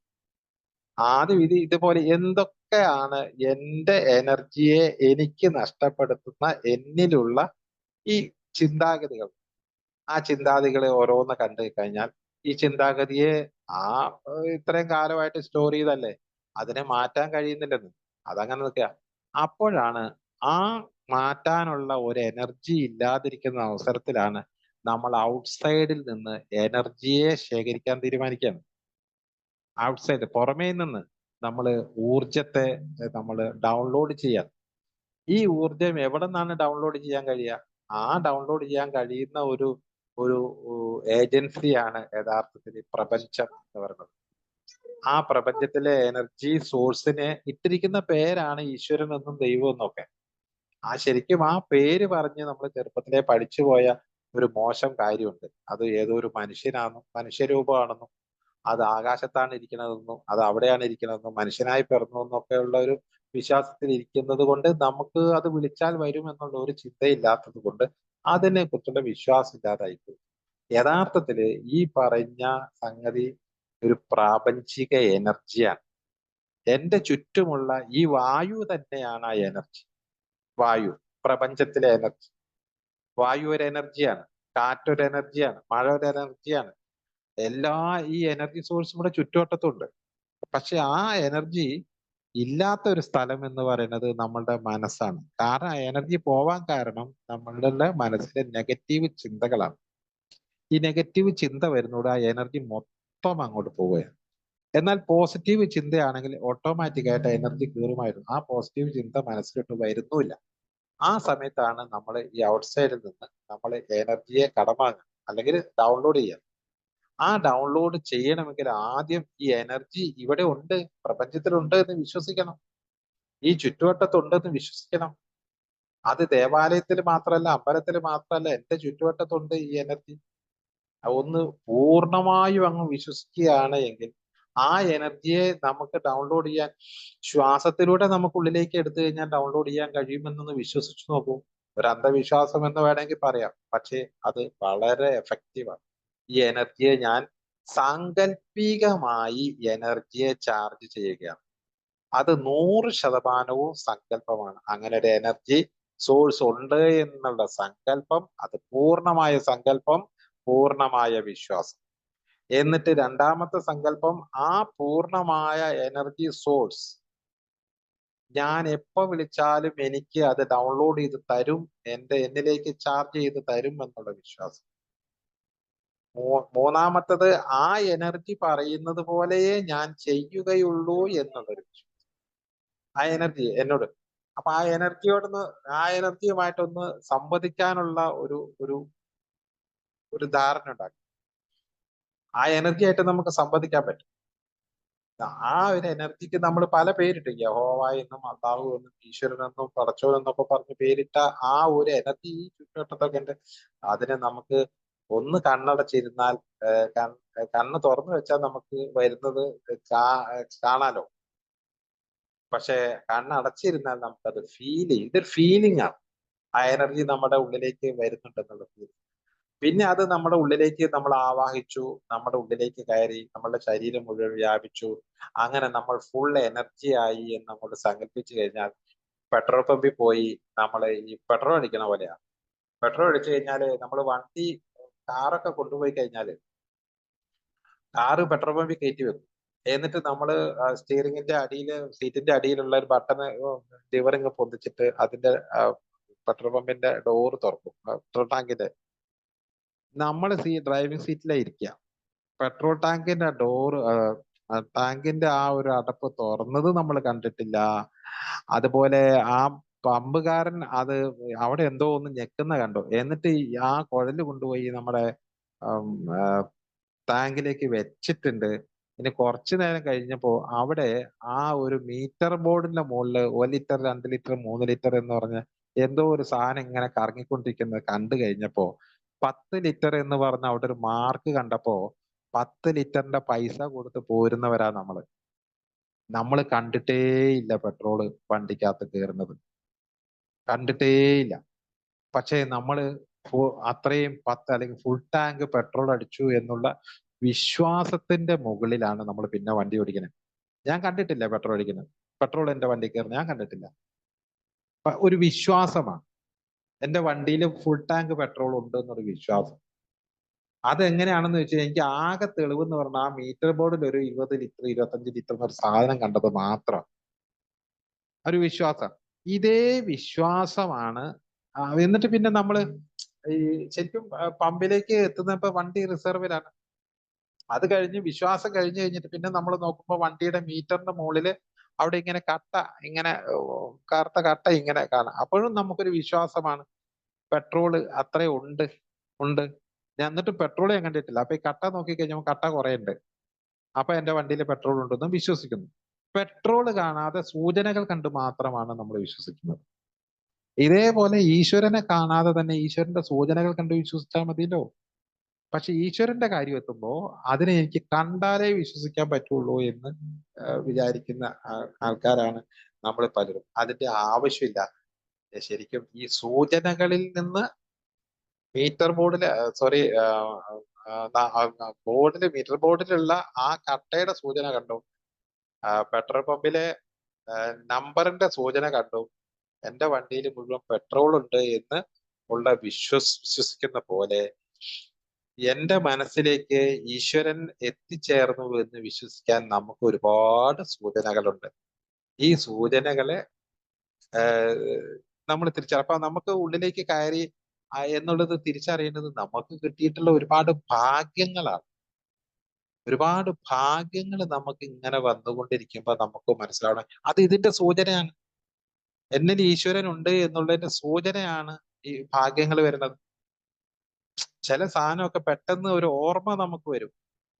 പെട്ടെന്ന് മറന്നു കിടന്നാൽ പെട്ടെന്ന് ഒരു ഓർമ്മ വരും നമുക്ക്. അത് ഈശ്വരൻ ഉണ്ട് എന്നുള്ളതിന്റെ സൂചനയാണ്. നമുക്ക് പെട്ടെന്ന് ഒരു അറിയിപ്പ് കിട്ടും, അത് ഈശ്വരൻ ഉണ്ട് എന്നുള്ളതിന്റെ സൂചനയാണ്. എന്തൊക്കെയോ സൂചനകൾ നമുക്ക് കിട്ടുന്നുണ്ട്. ഈശ്വരൻ എന്റെ ഉള്ളിലുണ്ട് എന്നുള്ള സൂചന കിട്ടുന്നുണ്ട്. ഈ സൂചന കണ്ട് മനസ്സിലാക്കുന്നവരാണ് നമ്മളെങ്കിൽ എന്തുകൊണ്ട് ഈ ഒരു സൂചന കണ്ട് മനസ്സിലാക്കാൻ പറ്റുന്നില്ല എന്നതാണ്. ആ കാര്യം വരുമ്പോ മാത്രം അത് ഞാൻ കണ്ടാലേ വിശ്വസിക്കുകയുള്ളൂ എന്ന് വിശ്വസിക്കുന്നത് മാറിയിട്ട് ഇങ്ങനെ ഈ പ്രാപഞ്ചിക ശക്തിയെ പൂർണ്ണമായി വിശ്വസിക്കുക എന്നുള്ളതാണ് ശരിക്കും 2-3 പടി പറയുന്നത്. അപ്പോഴേക്കും ആ 2-3 പടിയിൽ നമുക്ക് ഭയങ്കരമായ ഒരു എനർജി അങ്ങോട്ട് വന്നു കഴിഞ്ഞാൽ ഈ നേരത്തെ പറഞ്ഞ നെഗറ്റീവ് ചിന്തകളെയൊക്കെ അതിനെ ഇങ്ങോട്ട് മാറ്റാനുള്ള ഒരു ധൈര്യം വരെ അത് മാറ്റാൻ തീരുമാനിച്ചു. അങ്ങനെ മാറ്റാൻ തീരുമാനിച്ചു കഴിഞ്ഞാൽ പിന്നെ അതിനെ ഓരോന്നെടുത്ത് എന്താ പറയാ സ്വന്തം ആദ്യം ഞാൻ തന്നെ തീരുമാനിക്കുന്നത്, പിന്നെ മറ്റൊരാളോട് പറയുന്നു, ദൈവത്തോട് പറയണു, തയ്യാറാവുന്നു. എന്നിട്ട് അങ്ങനെ ആ ഒരു പ്രോസസ്സില് നമ്മൾ ഒരു കുറച്ച് ദിവസം ആ പ്രോസസ്സ് ചെയ്ത് കഴിഞ്ഞ് കഴിയുമ്പോൾ നമ്മളുടെ മനസ്സിൽ ഇപ്പോ എന്റെ മനസ്സിൽ നിന്ന് അങ്ങനത്തെ നെഗറ്റീവ് സജഷൻസ് ഒന്നും തന്നെ ഇപ്പൊ വരുന്നില്ല. മുമ്പ് വന്നുകൊണ്ടിരുന്ന ഒരു നെഗറ്റീവ് സജഷൻസും വരുന്നില്ല. കാരണം ഞാൻ ആ സമയം തന്നെ ഈ നെഗറ്റീവ് സജഷൻ വരുന്ന സമയത്ത് ഞാനിപ്പോ ചെയ്യുന്ന പണി എന്താന്ന് വെച്ചാൽ, ഞാൻ തീരുമാനം എടുത്തിട്ടുണ്ട്. ഇനി എന്റെ കാര്യത്തിന് തീരുമാനം എടുക്കുന്നത് ഞാനായിരിക്കും. ഞാൻ എന്റെ തീരുമാനത്തിന്റെ അധ്യക്ഷൻ ഞാനായിരിക്കും. ഒരു കമ്മിറ്റി മീറ്റിംഗ് പോലെയാണ് ഉള്ളിൽ നടക്കുന്നത്. ഭയങ്കര മീറ്റിംഗ് നടക്കും മനസ്സെന്ന്. അപ്പൊ അവിടെ തീരുമാനം ഞാൻ എടുക്കും. കാരണം ഈ തീരുമാനം എടുക്കുന്നത് ശരിയാണ്. ശരിയായ തീരുമാനമാണ്. കാരണം എന്താ? ഈ തീരുമാനം എടുക്കേണ്ടത് എന്താണെന്ന് ശരി അറിയാവുന്ന എന്റെ കൂടെ വേറെ ആളെന്റെ കൂടെ. എന്താണ് ശരിയെന്ന് ഞാൻ അദ്ദേഹത്തോടൊന്ന് ചോദിച്ചാൽ മതി. ആ അതാണ് ശരി. എങ്കിൽ പിന്നെ അത് തീരുമാനിച്ചോളൂ. അത് നമ്മളിപ്പോ ബോധ മനസ്സില് ഈ ദൈവത്തെ ഞാൻ കാണുന്നത് ശരി എനിക്ക് ഉപദേശിച്ചു തരാനുള്ള ആളാണ്. ഇപ്പൊ ഒരു സംഗതി ചെയ്യുമ്പോ ആ സംഗതിയിൽ ശരിയായിട്ടുള്ള എന്താണ് എന്നുള്ള ഒരു നിർദ്ദേശത്തിന് നമ്മൾ മറ്റൊരാളോട് ചോദിക്കുമല്ലോ. നമ്മൾ പലപ്പോഴും വേറൊരാളോട് ചോദിച്ചിട്ടാണ് നമ്മൾ തീരുമാനം എടുക്കുക. പക്ഷെ അത് ചിലപ്പോൾ നമുക്ക് വിരുദ്ധമായ ചിലപ്പോൾ മറുപടി കിട്ടിയാലോ. നമുക്ക് അനുകൂലമായ മറുപടി കിട്ടാൻ സത്യസന്ധമായും തീർച്ചയായും നമ്മളുടെ ഒപ്പം നമുക്ക് അനുകൂലമായി ഉണ്ടാകുമെന്ന് ഉറപ്പുള്ള ഒറ്റ ആളേ ഉള്ളൂ. അതിനെയാണ് നമ്മൾ ഈശ്വരൻ എന്ന് പറയുന്നത്. ആ ഈശ്വരനോട് ചോദിച്ചു കഴിഞ്ഞാൽ ആ ഈശ്വരൻ മറുപടി പറയുന്ന കേട്ടാൽ മതി. ആ ഈശ്വരന്റെ മറുപടി പലരും കേൾക്കാറില്ല. പലരും കേൾക്കാറില്ല എന്ന് പറഞ്ഞാൽ ഞാനൊരു എക്സാമ്പിൾ പറയാം. ഈ അമ്പലത്തിലും പള്ളിയിലൊക്കെ പോയി പ്രാർത്ഥിക്കുന്ന ആൾക്കാരെ ഞാൻ എത്രയോ കണ്ടിട്ടുണ്ട്. ഈ ആൾക്കാരൊക്കെ ദൈവമേ എനിക്ക് അത് ശരിയാക്കി തരണേ, ഇത് ശരിയാക്കി തരണേ, അങ്ങനെ ആക്കി തരണേ, ഇങ്ങനെ ആക്കി തരണേ, ഒരുപാട് വലിയ പ്രാർത്ഥനയൊക്കെ പ്രാർത്ഥിച്ചിട്ട് ഒന്ന് കുരിശ് വരയ്ക്കാനാണെങ്കിൽ കുരിശ് വരച്ച്, അതല്ല നെറുകയിലും അവിടെ ഇവിടെ ഒക്കെ തൊട്ട് വന്ദിച്ച്, നിലത്ത് തൊട്ട് വന്ദിച്ച് അയാളിങ്ങ് പോരെ ചെയ്യാം. ഇതെല്ലാം കുറെ അങ്ങോട്ട് പറഞ്ഞ ശേഷം അവിടെ നിന്ന് എന്തെങ്കിലും ഇങ്ങോട്ടൊന്ന് പറയുമല്ലോ, അത് കേൾക്കാൻ നിൽക്കണ്ടേ. ദൈവത്തിനോട് കുറെ അപേക്ഷ കൊടുത്തു കഴിഞ്ഞാൽ ഒരു 5 മിനിറ്റ് അപേക്ഷ കൊടുത്താൽ ഒരു 5 മിനിറ്റെങ്കിലും വേണ്ടി അതിന് മറുപടി പറയാൻ. ആ 5 മിനിറ്റ് മറുപടി പറയാൻ ഒരാൾ നിൽക്കാറില്ല. അതിനിടയ്ക്ക് ഇയാൾ അവിടെ നിന്ന് ഇറങ്ങിപ്പോരും. ഇയാളെല്ലാം പ്രാർത്ഥിച്ചിട്ട് പ്രാർത്ഥനയൊക്കെ കഴിഞ്ഞിട്ട് ഇയാൾ അവിടെ നിന്ന് ചിലപ്പോ ദണ്ഡ നമസ്കാരവും നടത്തി അയാൾ ഇറങ്ങിപ്പോരും. ഞാനിപ്പോ അങ്ങനെയല്ല ചെയ്യുന്നത്. ഞാൻ അമ്പലത്തിൽ പോയി കഴിഞ്ഞാൽ എവിടെയെങ്കിലും പോയി കഴിഞ്ഞാൽ ഞാൻ ഇത് പ്രാർത്ഥിച്ചു കഴിഞ്ഞ് ഒരു 5 മിനിറ്റ് നേരം എന്താണ് അവിടെ നിന്നൊരു മറുപടി, എന്റെ പ്രോബ്ലത്തിന്റെ മറുപടി, അത് ഞാൻ കണ്ണു അടച്ചിരുന്നു കഴിഞ്ഞാൽ ആ ഈശ്വരൻ പറയുന്ന മറുപടി എന്താണ് എന്നുള്ള വിവരം എനിക്ക് കിട്ടും. ആ മറുപടി എവിടെ നിന്നാണ് കിട്ടുന്നത് വെച്ചാൽ എന്റെ മനസാക്ഷിയിൽ നിന്ന് എനിക്ക് അതിന്റെ മറുപടി കിട്ടും. എന്റെ ഉള്ളിൽ കയറി നിന്നിട്ട് എന്റെ മനസാക്ഷി എന്നോട് പറയും, വിജയ നീ ധൈര്യമായിട്ട് പോകും, ഒന്നും സംഭവിക്കില്ല, ഒന്നും സംഭവിക്കില്ല. എന്തൊക്കെ ഉപബോധ മനസ്സിൽ നിന്ന് പറഞ്ഞാലും എന്തെല്ലാം പറഞ്ഞാലും ഈ ഒരു സംഗതി ഇപ്പോഴും അവിടെ നിലനിൽക്കുന്നുണ്ട്. മനസാക്ഷി എന്ന് പറഞ്ഞ സാധനം നമ്മുടെ ഉള്ളിൽ നിന്ന് സത്യസന്ധമായി വിവരം നമുക്ക് തരുന്ന ഒരു ഏജൻസി നമ്മുടെ ഉള്ളിലുണ്ട്. ആ ഉള്ളിൽ അതൊന്ന് ശ്രദ്ധിച്ചാൽ മതി, ദൈവത്തിന്റെ ശബ്ദമാണ് എന്നത് വിശ്വസിക്കുക. അപ്പൊ നമ്മളുടെ ഉള്ളിൽ നിന്ന് കറക്റ്റ് മറുപടി കിട്ടും.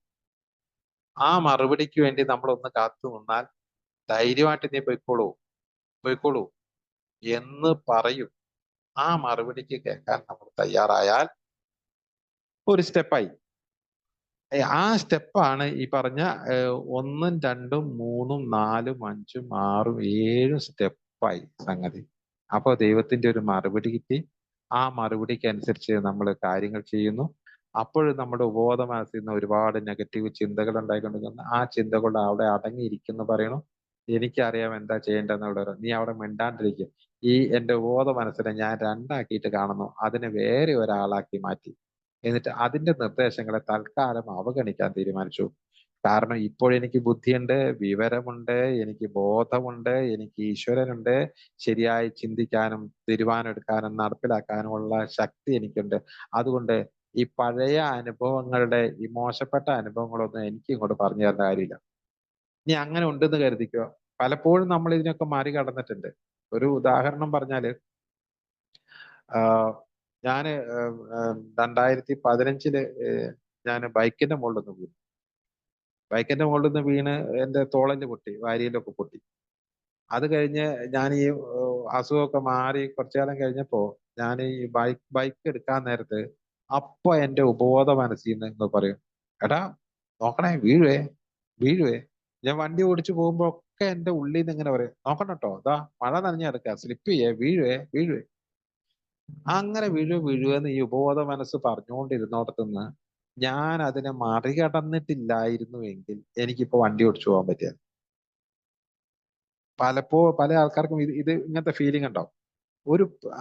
ഒരനുഭവം വന്നു കഴിഞ്ഞാൽ ആ അനുഭവം നമ്മുടെ ഉള്ളിലേക്ക് എത്തുന്നു, ആ ഉപബോധ മനസ്സ് സ്റ്റോർ ചെയ്യുന്നു. ആ ഉപബോധ മനസ്സ് എപ്പോഴും നമുക്ക് താക്കീത് നൽകിക്കൊണ്ടിരിക്കും.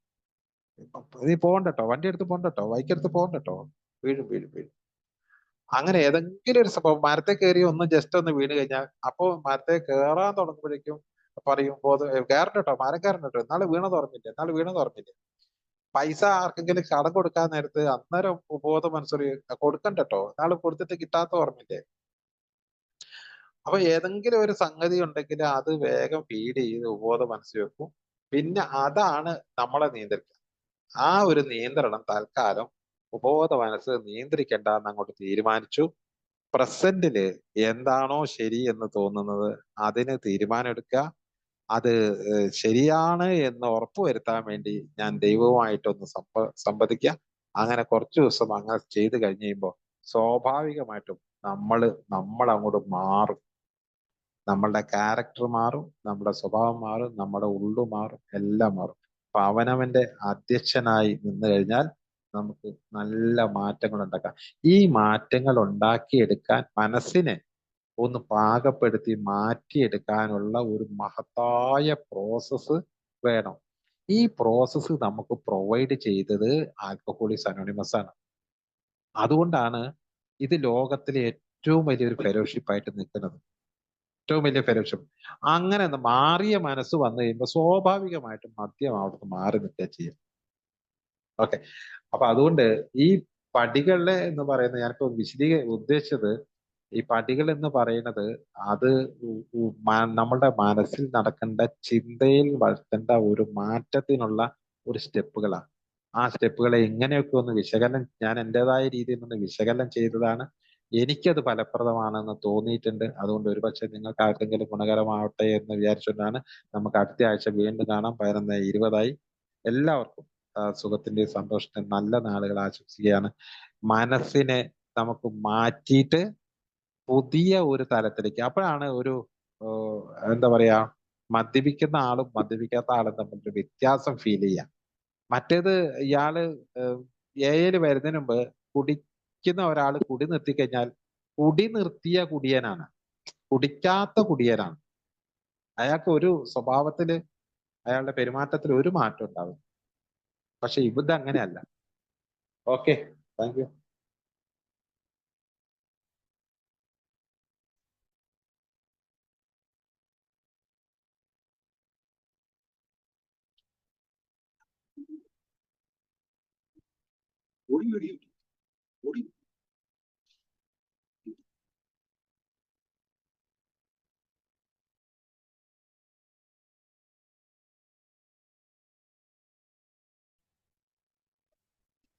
പിന്നെ ആരും ഒന്നും ഉണ്ടാത്ത.